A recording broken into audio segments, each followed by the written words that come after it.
vi i Jalasjärvi och vi är på väg till K-Top Stable. De har öppet hus och vi ska och se på, de har förevisningar av deras avelshingstar. Och det är speciellt en hingst som jag är intresserad av, Sämies, som eventuell kavaljer åt Aria. Så det ska bli riktigt spännande. Känner det med. Och hemma så hade vi ingen snö alls, men här är det.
Säämiestä on pääasiassa treenattu nuoresta hevosesta lähtien enemmän kouluratsastusta silmällä pitäen.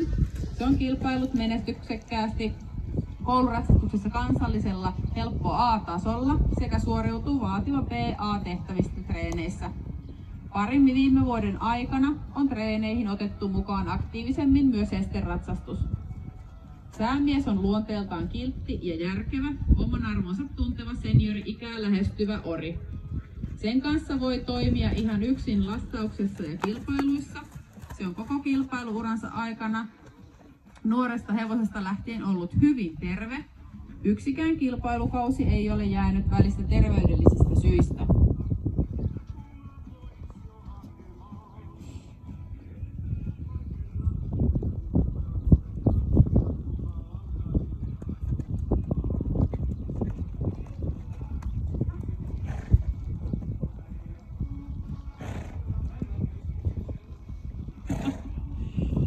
Säämiehellä on pitkä lista saavutuksia, niistä joitain mainittakoon kohtelussa vuonna 2014 8. ja 6-vuotiaiden Suomen hevosten kasvattajakilpailun voitto kouluratsastuksen puolella 2015. 2016 Hämeen alueen Suomen hevosten koulumestaruus sekä lukuisia voittoja ja sijoituksia alue- ja kansallisissa kouluratsastuskilpailuissa. Jälkeläisiä on tällä hetkellä 17 kappaletta. Ne ovat erittäin hyvin liikkuvia, eläväisiä sekä rohkeita nuoria hevosia. Tämän kauden säämies keskittyy kilpailemaan esteratsastuksessa ja on sen vuoksi rajoitetusti käytettävissä jalostukseen.